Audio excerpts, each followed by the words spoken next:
ओम श्री परमात्मने नमः। आश्विन मास के कृष्ण पक्ष की इंदिरा एकादशी नरक यातना झेल रहे हमारे पूर्वजों की सद्गति कराने में पूर्णतः सक्षम है। जी हाँ, स्वयं भगवान श्री कृष्ण जी ने युधिष्ठिर जी के पूछने पर इस पावन एकादशी का महात्म्य बताया है। आइए हम सभी इस पावन इंदिरा एकादशी का महात्म्य श्रवण करते हैं। युधिष्ठिर जी ने पूछा, हे मधुसूदन, कृपा करके मुझे यह बताइए कि आश्विन मास के कृष्ण पक्ष में कौन सी एकादशी होती है, उसकी क्या महिमा है। भगवान श्री कृष्ण बोले, राजन, आश्विन मास के कृष्ण पक्ष में इंदिरा नाम की एकादशी होती है। उसके व्रत के प्रभाव से बड़े बड़े पापों का नाश हो जाता है। नीच योनि में पड़े हुए पितरों को भी यह एकादशी सद्गति दिलाती है। राजन, पूर्व काल की बात है। सतयुग में इंद्रसेन नाम से विख्यात एक राजकुमार थे, जो माहिष्मतीपुरी के राजा होकर धर्म पूर्वक प्रजा का पालन करते थे। उनका यश सब ओर फैल चुका था। राजा इंद्रसेन भगवान विष्णु की भक्ति में तत्पर हो गोविंद के मोक्षदायक नामों का जप करते हुए समय व्यतीत करते थे और विधि पूर्वक अध्यात्म तत्व के चिंतन में संलग्न रहते थे। एक दिन राजा राजसभा में सुखपूर्वक बैठे हुए थे। इतने में ही देव ऋषि नारद आकाश से उतरकर वहां आ पहुँचे। उन्हें आया हुआ देख राजा हाथ जोड़कर खड़े हो गए और विधि पूर्वक पूजन करके उन्हें आसन पर बिठाया। इसके बाद वे इस प्रकार बोले, मुनि श्रेष्ठ, आपकी कृपा से मेरी सर्वथा कुशल है। आज आपके दर्शन से मेरी संपूर्ण यज्ञ क्रियाएं सफल हो गई हैं। हे देवऋषि, अपने आगमन का कारण बताकर मुझ पर कृपा करें। नारद जी ने कहा, हे नृपश्रेष्ठ, मेरी बात सुनो। मेरी बात तुम्हें आश्चर्य में डालने वाली है। मैं ब्रह्मलोक से यमलोक में गया था। वहाँ एक श्रेष्ठ आसन पर बैठा और यमराज ने भक्ति पूर्वक मेरी पूजा की। उस समय यमराज की सभा में मैंने तुम्हारे पिता को भी देखा था। वे व्रत भंग के दोष से वहाँ आए थे।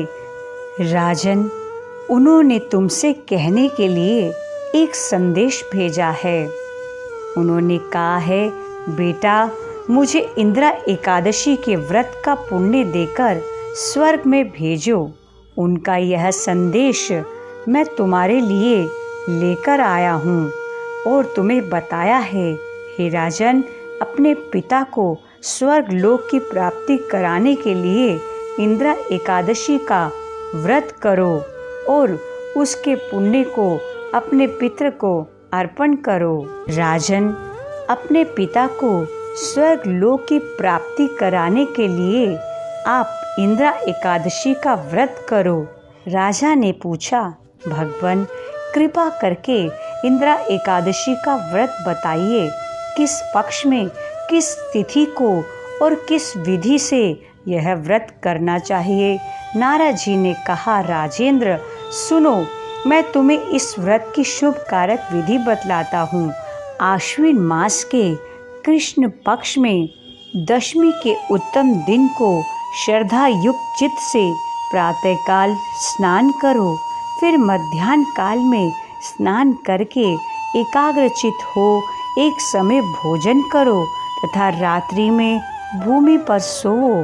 रात्रि के अंत में निर्मल प्रभात होने पर एकादशी के दिन दातुन करके मुंह को धोओ। इसके बाद भक्ति भाव पूर्वक निम्नांकित मंत्र पढ़ते हुए उपवास का नियम ग्रहण करो। अघस्थित्वा निराहारः सर्वभोग विवर्जितः श्वो भोक्ष्य पुंडरीकाक्षः शरणं मे भवाच्युत। कमल नयन भगवान नारायण, आज मैं सब भोगों से अलग हो निराहार रहकर कल भोजन करूँगा। अच्युत, आप मुझे अपनी शरण दें। इस प्रकार नियम करके मध्याह्न काल में पितरों की प्रसन्नता के लिए शालिग्राम शिला के सन्मुख विधि पूर्वक श्राद्ध करो तथा दक्षिणा से ब्राह्मणों का सत्कार करके उन्हें भोजन कराओ। पितरों को दिए हुए अन्नमय पिंड को सूंघ कर गाय को खिला दो। फिर धूप और गंध आदि से भगवान ऋषिकेश का पूजन करके रात्रि में उनके समीप जागरण करो।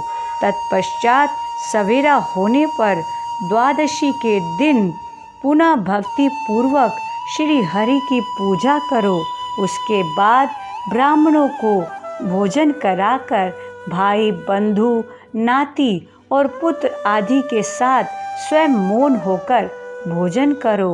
राजन, इस विधि से आलस्य रहित होकर यह व्रत करो। इससे तुम्हारे पितृ भगवान विष्णु के वैकुंठ धाम में चले जाएंगे।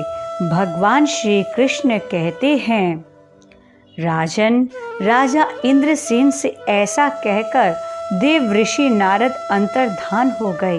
राजा ने उनकी बताई हुई विधि से अंतपुर की रानियों, पुत्रों और भृत्यों सहित उस उत्तम व्रत का अनुष्ठान किया।